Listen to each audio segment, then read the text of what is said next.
Assalamualaikum warahmatullahi wabarakatuh. Wahai anak Adam, aku menciptakanmu untuk hanya beribadah kepadaku, jangan main-main. Syukurilah yang sudah ada, terjamin yang belum ada, jadi ada. Aku heran seorang Muslim yang berkata, aku cinta Allah, aku cinta Rasulullah, aku cinta Al-Quran, tapi boleh berhari-hari tak baca Quran. Ini yang membuat kita bosan dan malas membaca Al-Quran. Paling tidak, jamaah sekalian, jangan lewat satu hari belum melihat Al-Quran dan membaca Al-Quran. Karena dosa.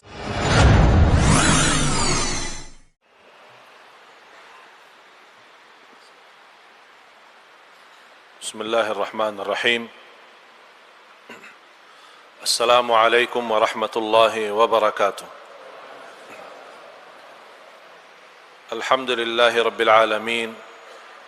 وأشهد أن لا إله إلا الله وحده لا شريك له ولي الصالحين وأشهد أن سيدنا ونبينا محمدا عبد الله ورسوله الصادق الأمين اللهم صل وسلم وبارك على سيدنا محمد وعلى آله وصحبه ومن تبعهم بإحسان إلى يوم الدين سبحانك لا علم لنا إلا ما علمتنا إنك أنت العليم الحكيم.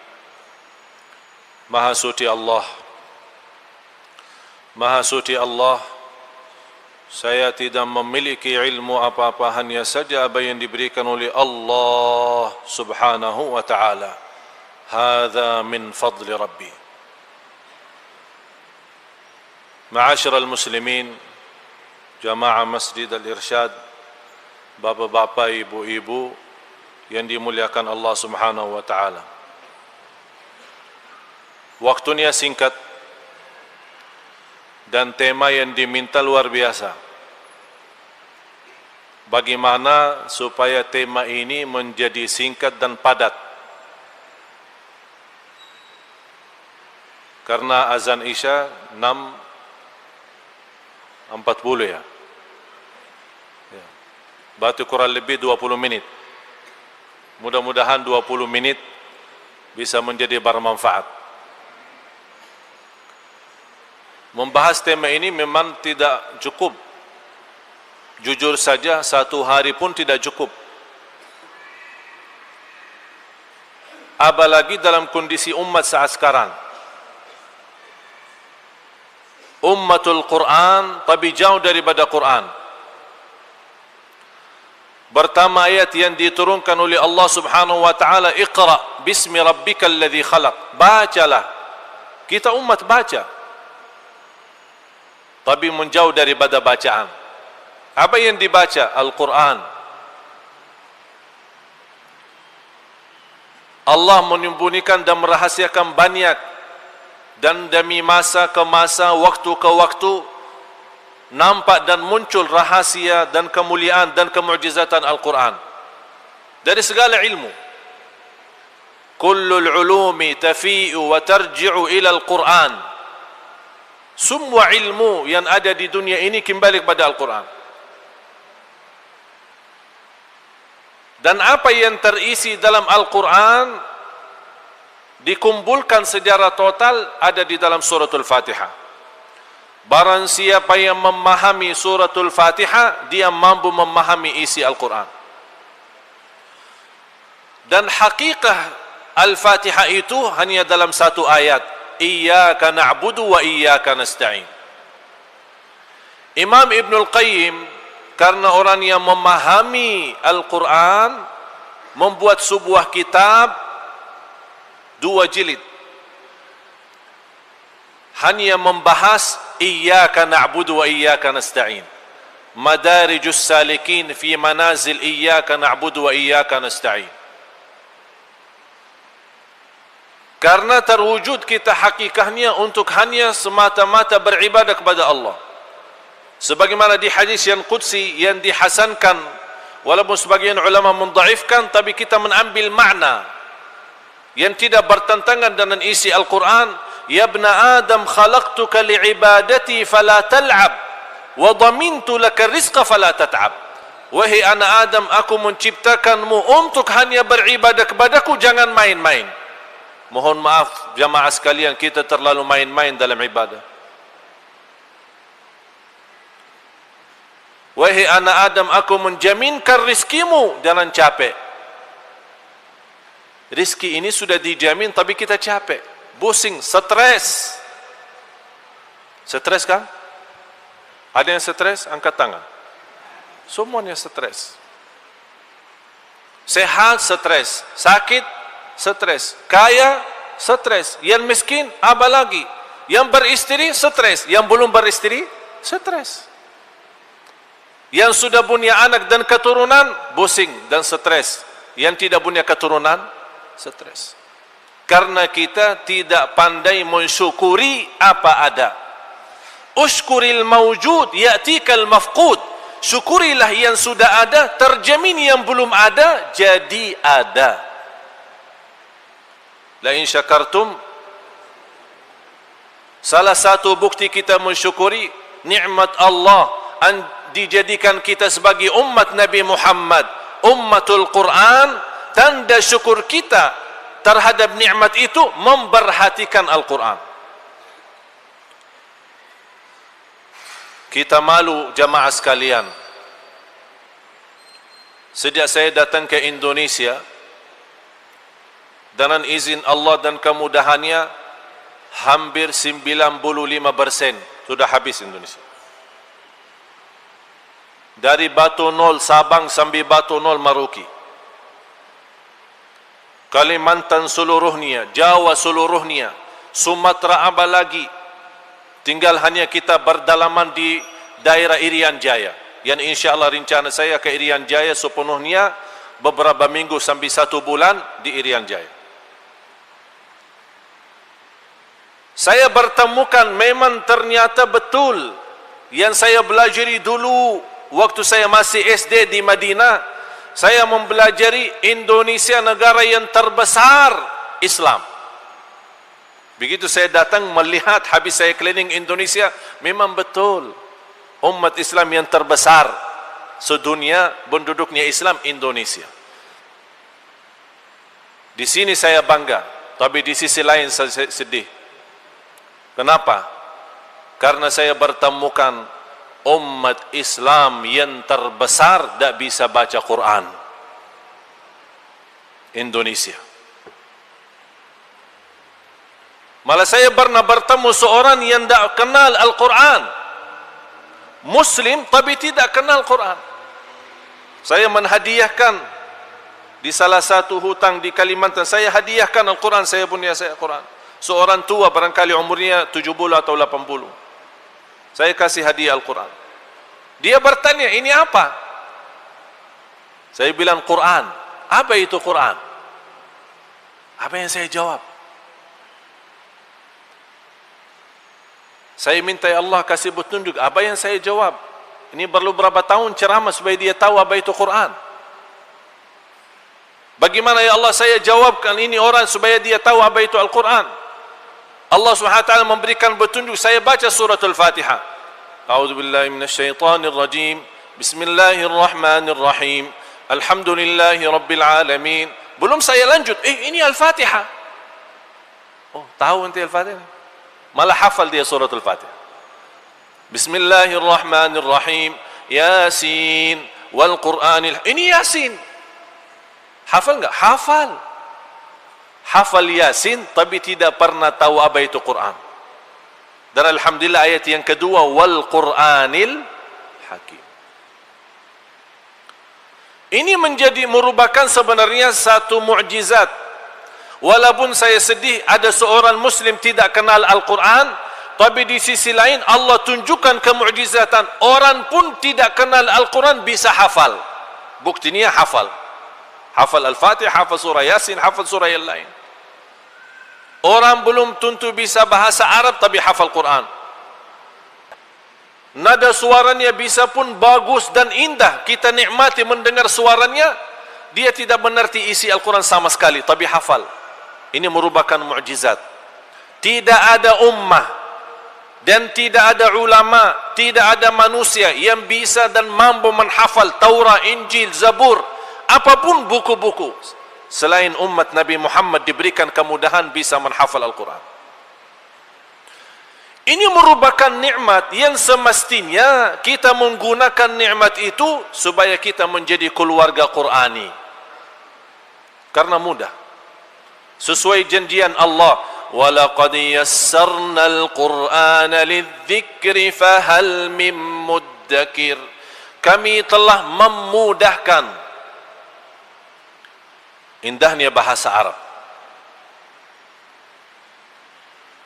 Oleh karena itu harus banyak belajar bahasa Arab. Atau nikah aja sama orang Arab. Tapi orang Arab Madinah ya, bukan. Indahnya bahasa Arab karena bisa kita memahami yang makna dan maksud di belakang firman Allah Subhanahu wa taala. Walaqad yassarna al-Quran, kami telah memudahkan. Bukan kami akan memudahkan. Beda dalam bahasa. Kalau kami akan memudahkan, berarti belum tentu. Bisa dapat, bisa tidak.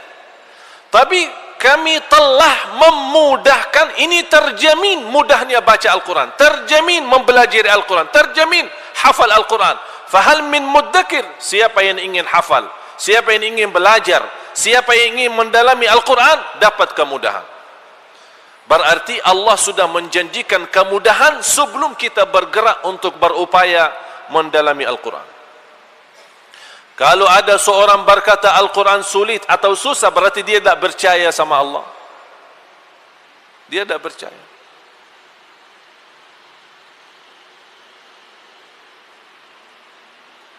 Selama saya mendapatkan kesempatan bawa program Al-Quran, saya bertemukan banyak kemukjizatan, di antaranya mudah hafal. Malah ada di antara yang sudah hafal kurang lebih dalam 6 bulan mampu menghafal 30 juz. Karena waktu juga terbatas, saya punya satu cara, usia berapapun, apapun kesibukannya, bisa dengan cara dan sistem dalam penghalaman kami selama bersama Al-Quran, InsyaAllah dalam sistem ini anda bisa hafal satu halaman dalam waktu 10 menit. Berarti kurang dari 3 jam hafal 1 juz. Dan sudah saya buktikan di Jakarta, di beberapa daerah, di Malaysia, di Brunei, saya tunjukkan orang datang di hadapan jamaah dalam sistem ini, dalam waktu tidak sampai 2 menit dia mampu menggambarkan halaman Al-Quran. Itu menunjukkan Al-Quran itu memang luar biasa. Tapi sayang sekali kita umat Islam tapi jarang baca Al-Quran. Kita bisa bertahun-tahun. Aku heran seorang Muslim yang berkata aku cinta Allah, aku cinta Rasulullah, aku cinta Al-Quran, tapi boleh berhari-hari tak baca Quran. Malah ada yang bertahun-tahun, boleh dia mengenal Al-Quran pas bulan Ramadan. Habis bulan Ramadan dia kembalikan dalam lemari, insya-Allah jumpa bulan Ramadan yang akan datang. La haula wala quwwata illa billah. Sayang sekali. Apalagi pemuda-pemuda kita. Salah satu musibah di kalangan muda-muda kita ini, anak-anak kita adalah dia lebih banyak memegang HP daripada memegang Quran.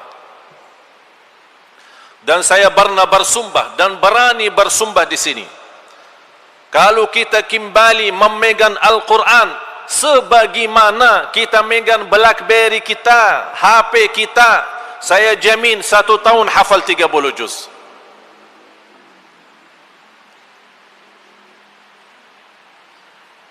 Sampai kadang-kadang kita mau tidur pun tak jauh dari HP. Sampai tidur kita tidak nyaman. Akhirnya siapa yang menjadikan HP itu penting? Itu kita manusia. Padahal sebelum ada HP, sebelum ada mobile, hidup kita bagaimana? Jalan enggak? Jalan. Tidur, bangun, makan, minum, kerja, cari nafkah, tidak ada apa-apa. Tapi karena sekarang kita mentargetkan HP itu kepentingan dalam kehidupan kita, tidak bisa dilepas, akhirnya memang ternyata HP itu tidak bisa dilepas.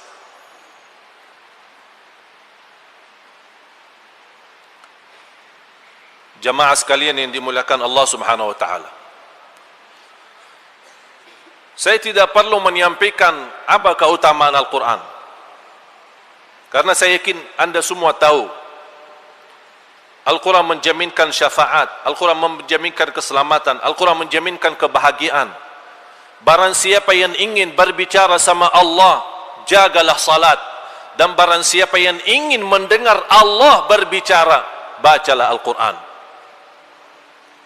Karena saat Anda membaca Al-Quran itu kalamullah, kalam ilahi kan. Begitu kita membaca kalamullah, tolong rasakan Allah sedang berbicara sama Anda sendiri. Jadi kalau ada perintah, ya ayyuhalladzina amanu, yang dimaksud saya. Ittaqullah, yang dimaksud saya. Ala la'natullahi ala zalimin, dilaknati oleh orang yang zalim, dimaksud saya. Kita hidupkan Al-Quran saat kita baca, supaya kita bisa memposisikan diri. Di mana jalur orang beriman, kita menjalankan kepada orang beriman. Begitu ada sifat-sifat orang munafik, orang zalim, orang berdusta, orang yang menjauhkan, kita hati-hati. 3 tanda. Kalau saya sekarang bertanya, Bapak Ibu cinta Al-Quran? Pasti jawaban yang bersatu, cinta Al-Quran. Cinta Al-Quran? Hah? Cinta Al-Quran?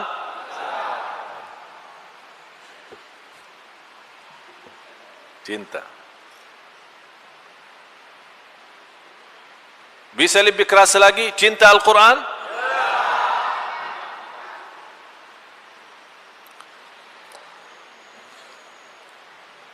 Tapi jamaah sekalian, ketahuilah, untuk mencintai Al-Quran tidak perlu kerasin suara.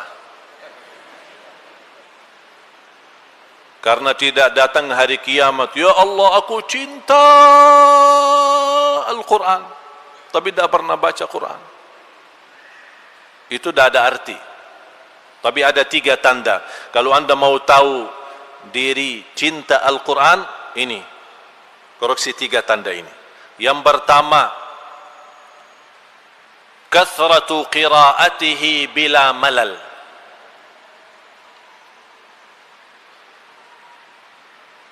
Banyak membaca Al-Quran tanpa bosan. Kalau kita baca Al-Quran mulai bosan, berarti kita tidak cinta Quran. Banyak sekarang pas baru mulai baca, ini baru mulai, sudah ngantuk. A'udzu billahi minasyaitonir rajim. Bismillahirrahmanirrahim. Qaf wal Qur'an. Baru di ayat yang kedua, belum lama. Ini masalah sebenarnya. Kenapa? Karena kita tidak membiasakan diri untuk berbanyak baca Al-Quran. Tidak ada upaya bagaimana begitu kita membaca Al-Quran ada rasa cinta. Ini kan Al-Quran menolong kita nanti. Pas di alam kubur datang mungkar nakir yang menghalangi kita dari siksa Quran. Ini Quran. Karena dia habiskan waktu bersamaku. Oleh karena itu selalu saya mengajak jamaah, dasar hadis Rasulullah SAW yang diriwayatkan Imam Muslim, Iqra'ul Quran fa innahu ya'ti yawmal qiyamati syafi'an li ashabi. Bacalah Al-Quran karena sesungguhnya Al-Quran memberikan syafaat kepada siapa? Kepada siapa? Bukan kepada membaca. Makanya belajar bahasa Arab. li ashabihi, memberikan syafaat kepada sahibnya, sahib, teman sama Al-Quran. Itulah yang mendapatkan syafaat. Kalau kita lagi pusing, punya masalah, curhat sama kawan kita kan, bagaimana kita menjadikan Al-Quran tempat curhat kita? Jadikan Al-Quran temanku, baru kita bisa dapat syafaatnya. Tanda yang pertama, berbanyak baca Al-Quran tanpa bosan. Yang kedua, begitu habisnya baca Al-Quran, ada rasa rindu, merindukan kembali baca Al-Quran. Malah kita merindu, tidak bosan dan tidak berhenti membaca Al-Quran. Salah satu sebab kita tidak merindukan Al-Quran karena kita selalu memperhatiin halaman belakang. Baru mulai alif lam mim dzalikal kitabu la raiba fih, terus melihat halaman belakang 600 sekian, kapan habisnya? Udah fikirin habisnya, dah usah fikirin habisnya, baca sajalah. Mulailah dulu soal habisnya, biar datang malaikatul maut kita baca Al-Quran, alhamdulillah husnul khatimah. Mau kenapa cepat habis? Ini yang membuat kita bosan dan malas membaca Al-Quran, karena kita menghitung halamannya, tapi lupa menghitungkan miliaran kebaikan yang Allah akan berikan. Setiap satu huruf 10 kebaikan. Alif lam mim bukan satu huruf, alif satu huruf, lam satu huruf, mim satu huruf. Berarti alif lam mim saja sudah 30 kebaikan. Bismillahirrahmanirrahim 19 huruf kali 10 sudah 190. Wallahu yudha'ifu liman yasha wallahu wasi'un alim. Allah menghendaki di antara hamba yang ikhlas bisa menjadi 700 kali lipat satu huruf. Allahu akbar. Yang ketiga, tanda mencintai Al-Quran, kita senantiasa menghadirkan kalbu dan fikiran. Saya selalu mengajak jamaah kalau baca, ya ayyuhalladzina amanu, stop dulu.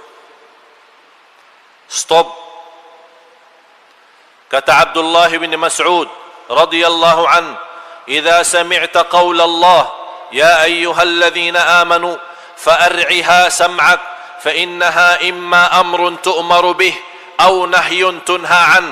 Kalau mendengar firman Allah, hei orang beriman, dengar baik-baik, karena habis itu ada perintah atau larangan. Jadi begitu kita baca ya ayyuhalladzina amanu, kita buka hati, hadirkan fikiran, ya Allah, apa perintahmu? Ya Allah, apa laranganmu? InsyaAllah saya akan menjadi orang beriman yang engkau baru saja memanggil. Ittaqullah, sami'na wa ata'na, menjadi orang bertakwa. Wa kunu ma'as sadiqin, jadilah bersama orang yang benar dan jujur. Sami'na wa ata'na ya Allah. Inna Allaha wa malaikatahu yusalluna 'alan nabi. Banyak orang mendengar ayat ini, apalagi di pas khutbah Jumat, keburu bersalawat.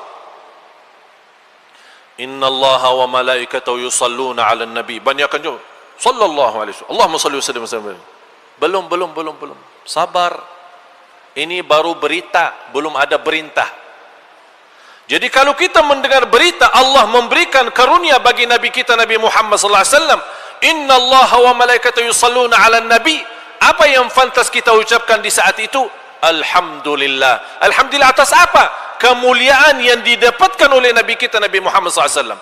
Ya ayyuhalladzina amanu, orang beriman, sallu alaihi wa sallimu taslima. Baru kita Allahumma salli wa sallim wa barik alaihi. Dengan cara seperti ini kita mampu menikmati Al-Quran, menhayati Al-Quran, dan disitulah terasa indahnya Al-Quran saat kita baca. Dan tidak apa-apa kalau kita banyak baca Al-Quran walaupun tidak mengerti isinya, tetap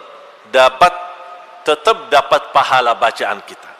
Jadi tidak ada alasan bagi orang, ana belum faham, daripada dosa, tak faham, lebih baik tak usah baca. Salah. Kalau kita tidak faham dihitung dosa, berarti kita tinggalin tak baca sama sekali, dosa lebih besar. Silahkan baca Al-Quran sambil khatam, walaupun tidak menerti isinya, ini beda artinya atau beda pahalanya.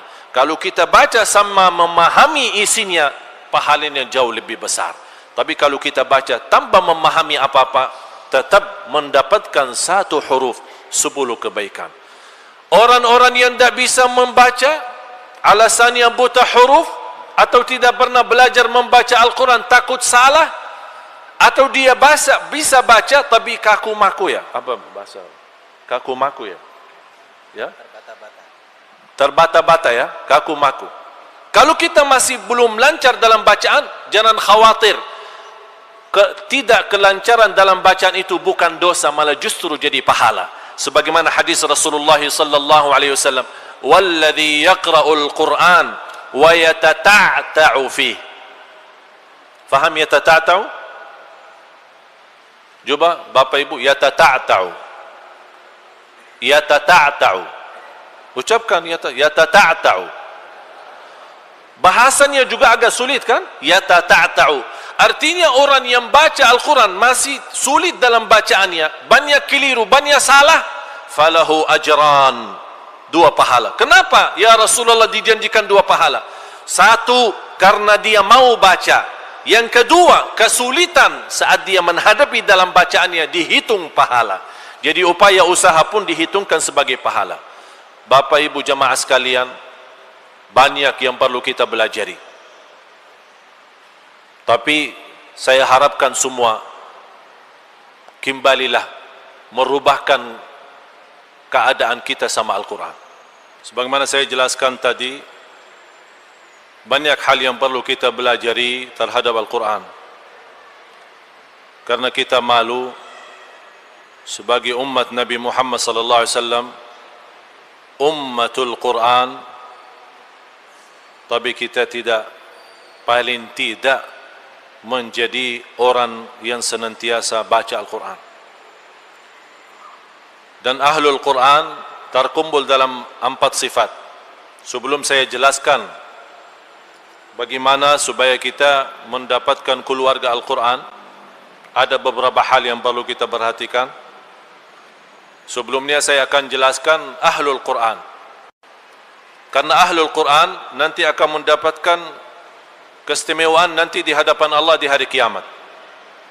Sebagaimana bersabda Rasulullah SAW di hadis yang sahih, "Atadruna man ahlullah?" Rasul bertanya kepada sahabat, apakah kalian tahu siapa ahlullah? Sahabat menjawab, Allah wa Rasuluhu a'lam. Rasulullah SAW menjawab, ahlullah ahlul Quran. Ahlul Quran hum ahlullahi wa khassatuh. Jadi orang yang mendapatkan keistimewaan di sisi Allah dan di hari kiamat di hadapan miliaran manusia, itu Ahlul Quran. Dan sifat supaya kita bisa mendapatkan sifat Ahlul Quran atau gelar Ahlul Quran, yang pertama, senantiasa membaca Al-Quran, rutin membaca Al-Quran, istiqamah membaca Al-Quran, kalau boleh rutin menkhatam Al-Quran. Rasul kita sallallahu alaihi wasallam punya wirid. Faham wirid? Wirid adalah sebuah amalan yang kita rutinkan. Apa itu salat, apa itu zikir, apa itu baca Quran. Nabi kita Nabi Muhammad SAW wiridnya menkhatam Al-Quran setiap minggu sekali, mulai Sabtu khatam Jumat. Dinamakan oleh ulama Al-Quran wal Qiraat dan ulama tajwid Hizbun Nabi atau Wirdun Nabi sallallahu alaihi wasallam. Mulai Sabtu khatam Jumat. Boleh mulai hari Ahad khatam Sabtu, mulai hari Senin khatam, tidak masalah. Mau mulai Jumat khatam Sabtu pun tidak masalah. Intinya 1 minggu. Malah di antara sahabat yang mengkhatam Al-Quran sebulan sekali. Ada di antara mereka setiap 10 hari sekali. Ada di antara mereka setiap 3 hari sekali. Malah dikenal Uthman bin Affan radhiyallahu an sebagai sahabat Rasul, dan dia termasuk sebagai salah satu ahlul Quran. Kalau orang yang sudah mendapatkan sanad Al-Quran, pasti ada tertulis di antara sahabat yang menyebarkan sanad mutawatir kepada tabi'in dan seterusnya adalah Uthman bin Affan radhiyallahu an. Dan dia membawa hadis Rasulullah yang diriwayatkan Imam Bukhari, khairukum man ta'allama al-Qur'ana wa 'allama. Sebaik-baik antaramu yang membaca Al-Quran, mempelajari Al-Quran dan menajarnya. Dan Uthman bin Affan radhiyallahu an meninggal dunia saat dibunuh di rumahnya, dia sedang membaca Al-Quran. Sambil bekas darahnya tertumbah di atas Al-Quran, sampai sekarang bekas darahnya ada di museum di Istanbul, Turki. Sampai sekarang darah masih ada. Malah ada satu riwayat dalam sejarah Sayyidina Uthman bin Affan waktu dibunuh, kemudian saat disuruh lepasin Al-Quran, beliau tetap menahankan Al-Quran. Ada seorang dari Al-Khawarij mentenda Al-Quran dengan kakinya. Al-Quran terbang dan kembali kepada tangan Uthman bin Affan radhiyallahu an. Karena dia memang terbiasa tidak pernah lepas Al-Quran, Al-Quran juga balas. Al-Quran juga tidak mau lepaskan diri daripada Uthman. Dikenal beliau orang yang mengkhatam Al-Quran di dalam setiap malam satu kali. Imam Syafi'i yang kita ikuti mazhabnya, saya harap juga ikuti pula ibadahnya, ikuti pula akhlaknya. Kalau masuknya Ramadan saja 60 kali khatam Al-Quran dalam bulan Ramadan. Berarti satu hari 2 kali. Jangan kita budaya kayak di Jawa, seumur hidup 1 kali khatam, buat acara keselamatan lagi. Saking bangga. Inilah Al-Quran. Rutin baca. Wallahi jamaah sekalian, anda akan merasakan kenikmatan luar biasa. Dan saya mohon, mulai malam ini kita bersungguh-sungguh nawaitu rubah kesempatan dan perhatian kita sama Al-Quran. Dan tidak ada ruginya setiap habis salat hanya 10 menit 10 menit baca Al-Quran. Dan sangat mudah untuk mengkhatam Al-Quran, minimal 1 bulan sekali.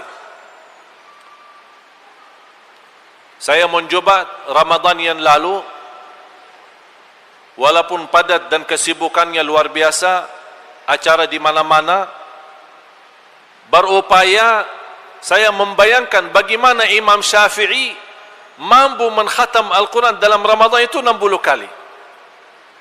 Saya mau praktik.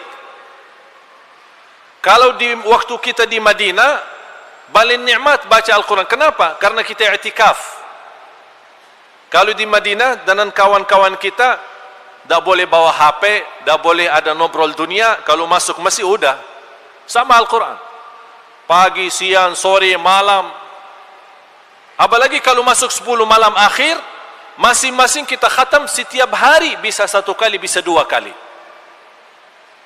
Karena kita tidak ada urusan selain baca Al-Quran. Begitu saya datang ke Indonesia, berupaya supaya bagaimana saya bisa tetap rutin bagaimana khatam. Tapi tetap kalah sama kesibukan. Sibuk isi sana, sibuk isi sana, diundang sana, diundang sini, belum lagi TV. Tapi tahun ini saya memaksa diri harus bisa mencapai bagaimana targetnya Imam Syafi'i. Tapi tetap saya tidak berhasil. Tapi alhamdulillah di akhir Ramadan dapat mengkhatam Al-Quran 31 kali. Dalam kesibukan seperti ini, saya buktikan, jamaah sekalian, saya tidak berbicara seperti ini riya, tapi saya mau tunjukkan kalau ada kesungguhan kita membaca Al-Quran, wallahi akan lancar dan akan Allah hantarkan berkah waktu. Apa itu berkah waktu? Orang yang tidak dapat berkah waktu belum tentu mampu mengkhatam Al-Quran sebanyak itu. Tapi di waktu yang sama Allah berikan berkah, dia mampu mempunyai amalan ibadah bisa ratusan orang belum tentu dapat. Itulah kehilangan berkah waktu. Jadi saya mohon mulai malam ini kita berupaya setiap salat 10 minit kita baca Al-Quran. Mudah kita khatam. Mulai dari suratul Al-Fatihah dan seterusnya. Setiap salat kita baca 4 halaman. Saya yakin tidak sulit. 4 halaman, 4 muka. Faham kan halaman? Karena 1 lembar bolak-balik kan? 4 halaman. Anda merasa sulit, 4 halaman terlalu banyak, Anda sibuk, sangat sibuknya luar biasa, 2 halaman sebelum salat, 2 halaman sesudah salat. Langkah pertama, 2 hari, 3 hari, 4 hari Anda merasa terganggu, sulit. Ada terasa keberatan. Tapi Anda bertahan antara 7 hari sampai 10 hari, insya-Allah habis itu rutin. Malah akan menjadi pusing kalau tidak baca Quran. Antum coba silahkan. Tapi tahan 7 hari sampai 10 hari. Habis itu, subhanallah, Anda menjadikan Quran itu kebiasaan. Paling tidak, jamaah sekalian, jangan lewat 1 hari belum melihat Al-Quran dan membaca Al-Quran. Karena dosa kita banyak lewat mata, terhitung banyak dosa mata. Mudah-mudahan saking seringnya melihat Al-Quran dan membaca Al-Quran, Allah menghapuskan dosa mata dan menaikkan darajat kita di sisi Allah Subhanahu wa ta'ala. Yang kedua, ahlul Quran yang menghafal Al-Quran. Yang pertama, membaca rutin. Sudah kita sepakat, insya-Allah mulai malam ini kita rutin baca? Rutin. Wallahi Anda akan merasa nikmat. Rutinkan, rutin, istiqamah. Biarpun sedikit demi sedikit, tapi istiqamah. Saya yakin habis Anda mendengar ceramah, barangkali tersentuh hatinya, iman mulai naik. InsyaAllah mulai malam ini ana insyaAllah tidak akan lepasin Al-Quran. Begitu baca semangat, 1 juz, 2 juz, 3 juz. Tapi besoknya 1 tahun dah baca-baca. Boleh semangat. Senang iman begitu tinggi. Tapi semangatnya pun harus diatur. La yukallifullahu nafsan illa usaha. Islam itu indah dan sederhana. Sedikit demi sedikit, tapi istiqamah jauh lebih baik daripada banyak tapi terputus. Karena Allah tidak minta banyak amalan, tapi Allah minta yang terbaik. Alladzi khalaqal mauta wal hayata liyabluwakum ayyukum ahsanu amala. Bukan aktsaru amala. Ahlul Quran, sifat yang kedua yang senantiasa menghafal Al-Quran seluruhnya atau sebagian. Termasuk Ahlul Quran. Hafal 30 juz atau juz 30. Ahlul Quran. Hafal Al-Fatihah sampai An-Nas maupun An-Nas sampai An-Nas. Ahlul Quran. Faham An-Nas sampai An-Nas? Ya, 1 surah. Menghafal secara keseluruhan maupun sebagian, terhitung sebagai Ahlul Quran. Sifat yang ketiga, yang mengamalkan isi Al-Quran. Banyak jamaah bayangannya mengamalkan isi Al-Quran, sulit. Tidak ada sulit. Memang untuk mengamalkan isi Al-Quran belum tentu mampu menghabiskan segala amalannya. Umur kita habis, belum tentu habis mengamalkan isi Al-Quran. Tapi ingat, fattaqullaha mastata'tum. Taqwalah kepada Allah sesuai kemampuannya. Kalau tidak bisa mengamalkan semuanya, jangan tinggalkan semuanya. Sifat yang keempat adalah yang menikmati dan menhayati isi Al-Quran. Sebagaimana saya gambarkan tadi, saat Anda baca Al-Quran, rasakan Allah sedang berbicara sama Anda sendiri. Allah sedang berbicara. Dan kita lagi mendengar Allah berbicara sama kita. Alhamdulillahi Rabbil Alamin. Apalagi kalau baca Al-Fatihah, berhenti. Siti Aisyah radhiyallahu anha menjelaskan kalau Rasulullah SAW membaca suratul Fatihah, kana yufassiruha tafsira. Artinya setiap 1 ayat dia berhenti terus, tidak disambung. Kalau kita melihat orang kuburu sambungnya, apalagi tarawih, apalagi kampung-kampung ya.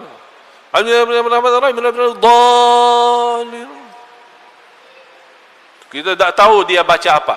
Tapi habis waladdallin, oh tahu ini baru Al-Fatihah.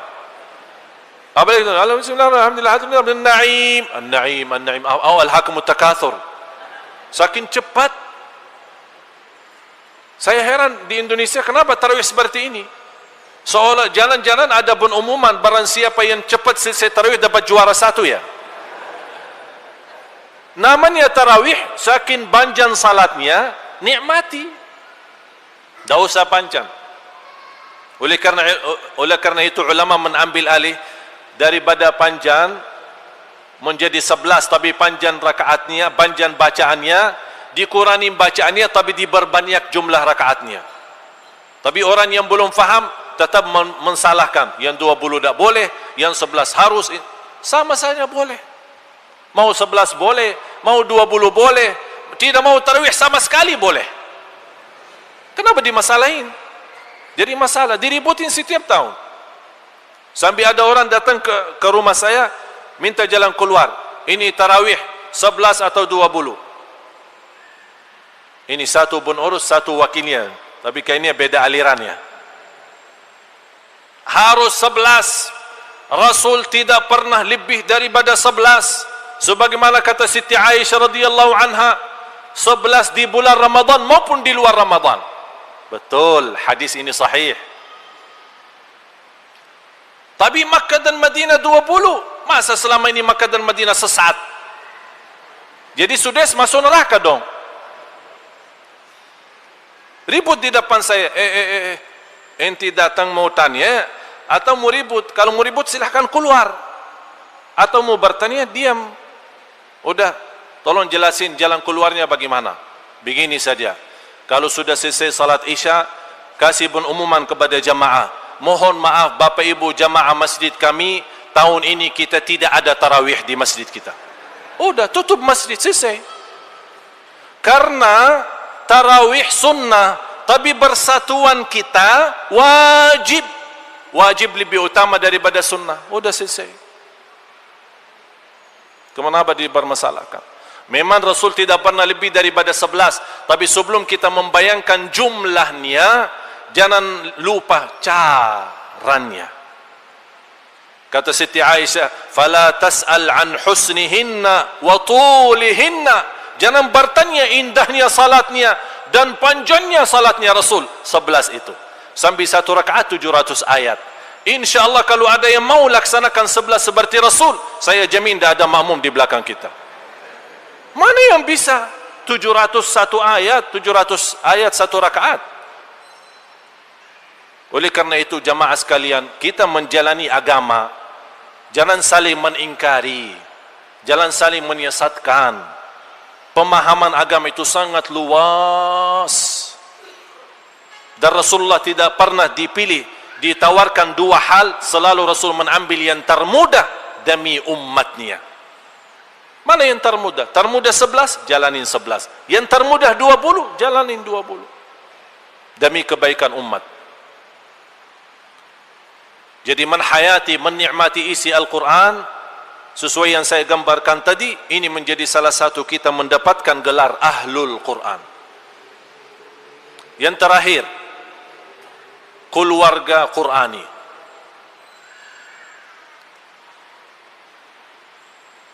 Saya sebagai orang penghafal Al-Quran, ini karunia Allah subhanahu wa ta'ala. Banyak orang bertanya, bagaimana kita hafal Quran? Alhamdulillah usia saya 10 tahun sudah hafal. Saya punya adik-adik, jumlahnya 12. Yang hafal Al-Quran 30 juz, 9. Sekarang ada yang ke-10, 11, 12, mereka rata-rata hafal di atas 20 juz. Yang paling kecil sekarang usianya 12 tahun, hafal 21 juz. Bagaimana kita bisa menjadi keluarga Al-Quran? Ini sekarang saya ceritakan kepada jamaah sekalian, ini pengalaman kita sendiri. Ya, jadi saya tidak akan bawakan ayat atau hadis, Tapi apa yang kita sendiri dapatkan karunia mudah hafal Quran, mudah-mudahan Anda bisa praktik. Yang pertama, orang tua saya orang awam. Banyak bayangannya kalau mendengar, Ali Jabir sama adiknya semua hafal Al-Quran, barangkali bapaknya ulama besar. Ayah saya berdagang, keluar dari pagi pulang malam mencari nafkah dan rezeki. Ibu saya buta huruf, tidak bisa baca Quran. Tapi gimana mereka bisa mempunyai anak dan keturunan hafal, padahal mereka berdua tidak hafal? Tapi alhamdulillah sekarang ayah saya sama ibu saya sudah hafal Al-Quran. Gurunya siapa? Anaknya sendiri. Sebelum Ramadan kemarin, ibu saya sebagai seorang ibu yang dari masuk sekolahan belajar buta huruf, ya, belajar, orang yang buta huruf belajar, dia mendapatkan hafal Al-Quran dan dapat juara 1. Ditanya gurunya siapa? Anaknya sendiri. Pertama, amalan yang dijaga oleh ayah saya sambil bisa mendapatkan keturunan seperti ini, ayah saya tidak pernah mendengar azan di luar masjid selama 35 tahun.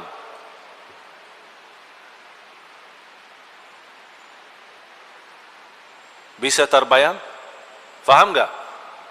Selama 35 tahun mendengar azan di dalam masjid.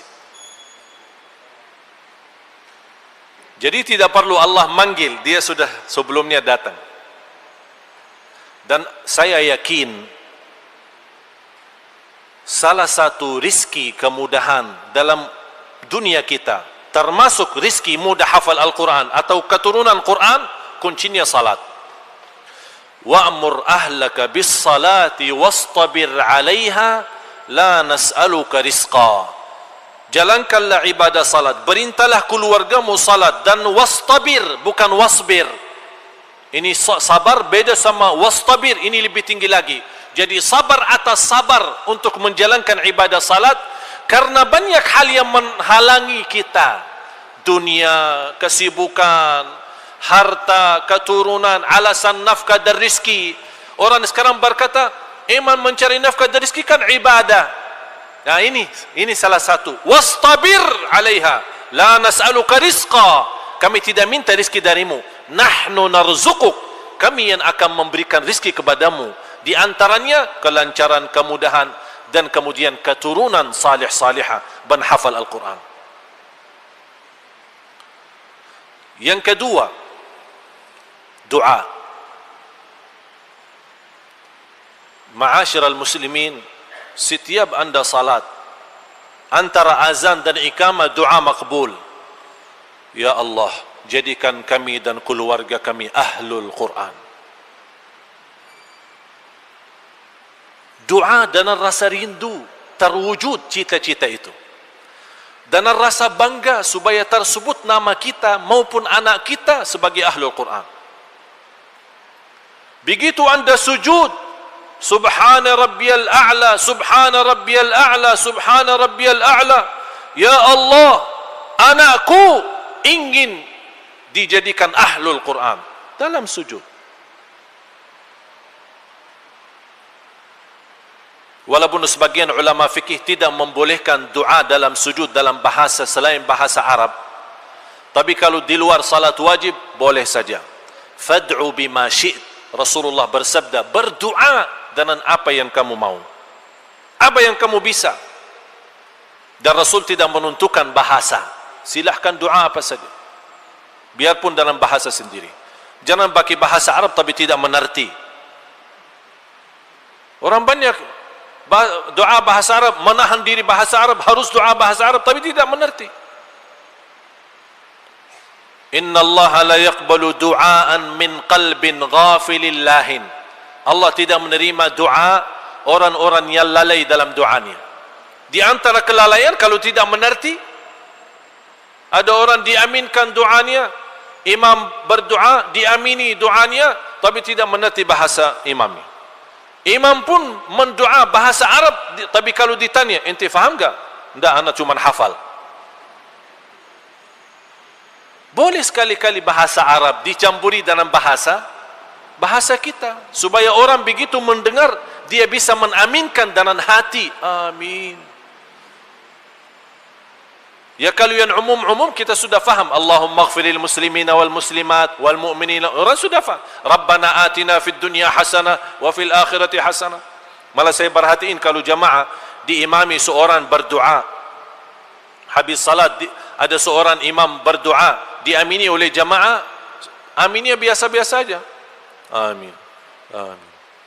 Amin. Karena bahasa Arab kan dia faham. Pas begitu sampingnya Rabbana atina fid dunya hasanah wa fil akhirati hasanah wa qina adzabannar. Amin. Keluar suaranya. Oleh karena itu, tidak apa-apa dicampurkan dalam bahasa. Oleh karena itu saya mohon kepada jamaah, setiap kesempatan anda berdoa, utamakan kita minta keturunan bukan hanya yang salih-salihah, tapi menghafal Al-Quran. Yang ketiga, jadilah contoh baik di hadapan anak sebelum memerintah anak baca Quran. Ada orang suka ingin anaknya hafal. Anak, ayo baca Quran. Dia nonton TV. Tak boleh. Jadi sebelum kita perintahkan, kita laksanakan sendiri. Kita jadi contoh baik. Kalau seorang tua sering membaca Al-Quran di hadapan anak dan istri, lama-lama anak dan istri ikut baca tanpa diperintahkan.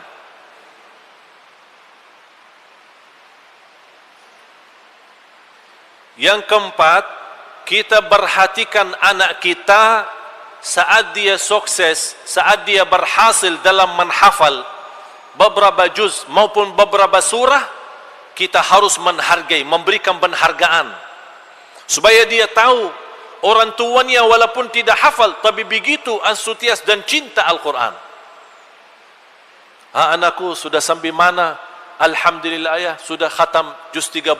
Masya Allah, anak senang. Saya bangga punya anak seperti ente. Dari hal ucapan, apalagi kalau kita bisa kasih hadiah. InsyaAllah ini hadiah 100.000. InsyaAllah besok kalau ada inti tambahan lagi, anak kasih hadiah lebih besar lagi. Tapi anak dah mau kasih tahu sekarang. Kamu nanti aja lihat. Apalagi kalau kita bisa menhadiahkan sesuatu sesuai kesukaan anak kita. Dia suka sepeda, boleh kita kasih sepeda. Tapi kapan? Habis dia berhasil menghafal Al-Quran, menghafal beberapa surah, menghafal beberapa juz. Orang tua pasti lebih mengerti bagaimana memberikan sesuatu sesuai kesukaan anaknya. Jangan kita menhadiahkan sesuatu kesukaan kita tapi belum tentu disukai oleh anak. Yang keempat, yang kelima adalah ibu.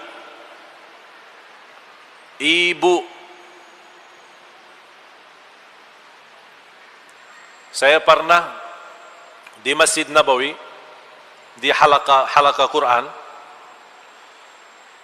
tertarik perhatian saya kepada seorang anak usianya 12 tahun, baru datang daftar, tapi suaranya bagus, hafalannya luar biasa.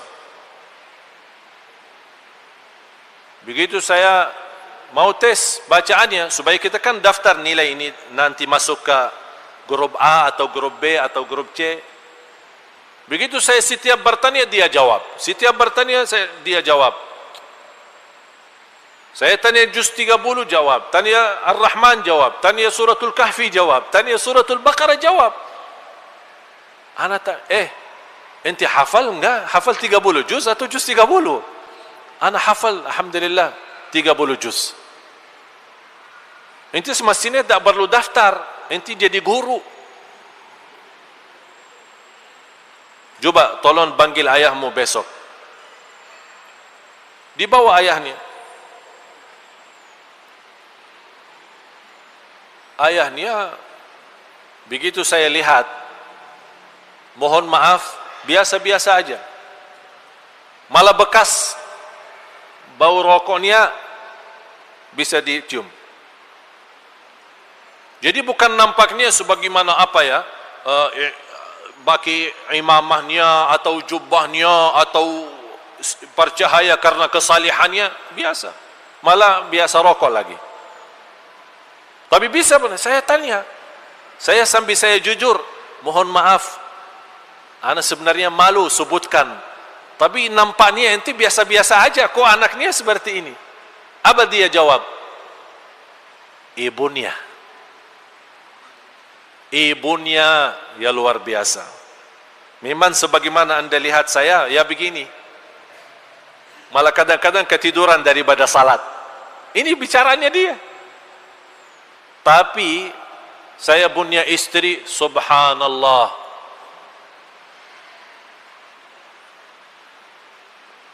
Biarpun dia tidak menghafal, tapi perhatiannya sama anak, baca Al-Quran itu secara rutin. Sarapan, sambil sarapan, karena yang paling dekat sama anak kan ibu. Sarapan bersama anaknya sambil baca Quran. Makan siang sama anak, baca Al-Quran. Makan malam sama anak, baca Al-Quran. Inilah namanya ibu yang salihah. Bu, ini kayaknya ada ibu-ibu ya. Daripada pusingkan kepala suaminya, nomor A, B, C, urusan rizki, urusan dunia, urusan rumah, lebih baik kita perhatiin anak kita supaya dia menjadi tertanam mencinta Al-Quran. Ini di belakang itu berubah berjuangan. Wal ummu madrasatun idza a'dadtaha a'dadta jilan tayyibal a'raqi. Ini ibu adalah sekolah pendidikan yang bisa menghidupkan generasi yang mencintai Al-Quran.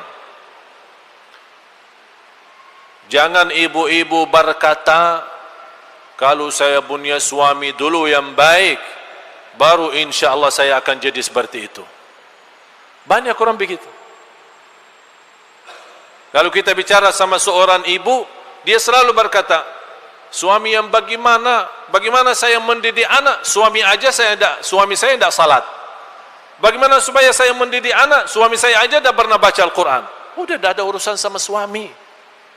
Kalau begini keadaan suamimu, berarti anda perhatiin bagaimana supaya bisa anaknya menjadi hafal Al-Quran.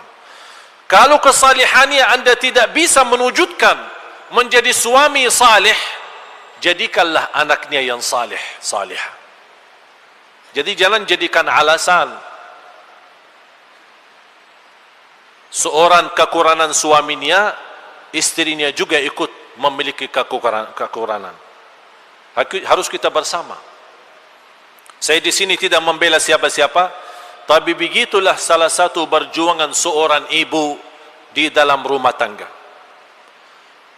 Bukan hanya dia mempenuhi hak suami, biarpun banyak kekurangan suaminya, tapi dia juga mampu mempelihara anak sampai dia mewujudkan anak yang mencintai Al-Quran.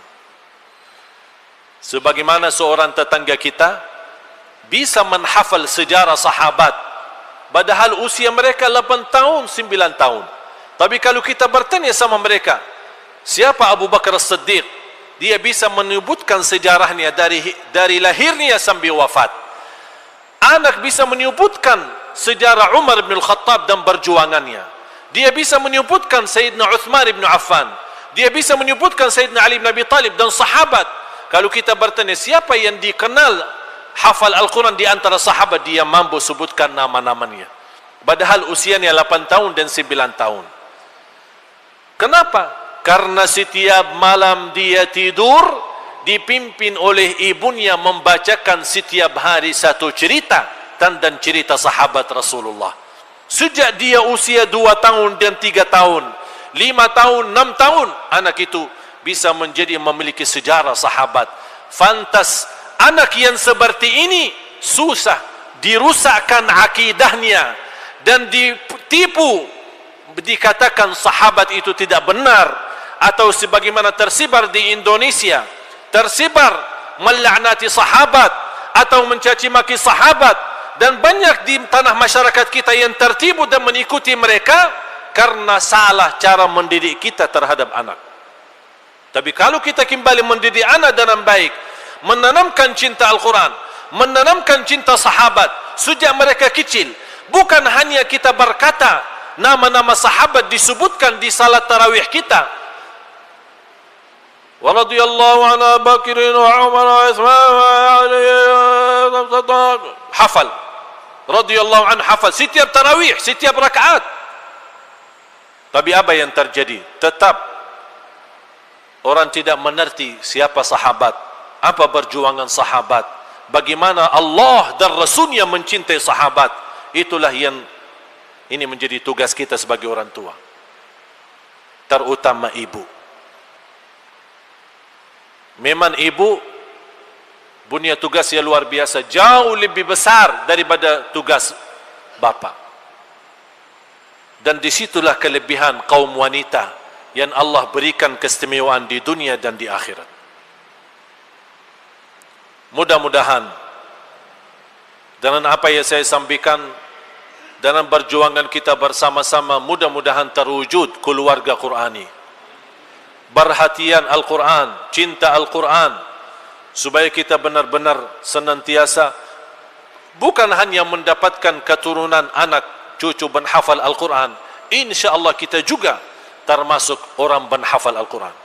Kalau kita sekarang merasa gagal hafal, jangan jadi gagal mendidik anak menghafal Al-Quran.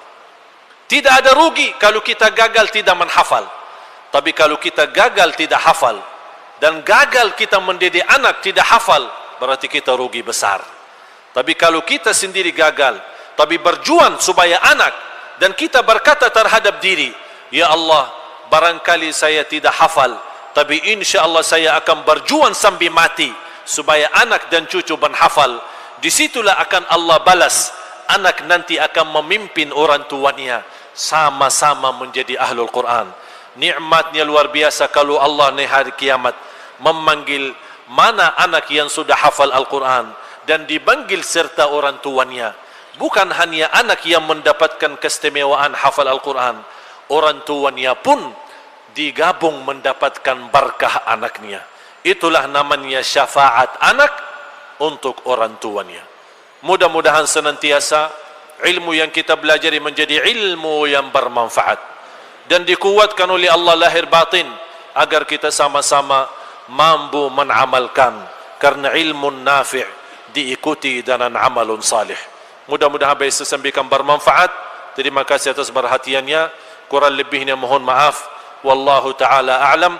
Walhamdulillahi rabbil alamin. Semoga bermanfaat yang sudah subscribe. Semoga diberikan kesehatan dan keberkahan. Wassalamualaikum warahmatullahi wabarakatuh.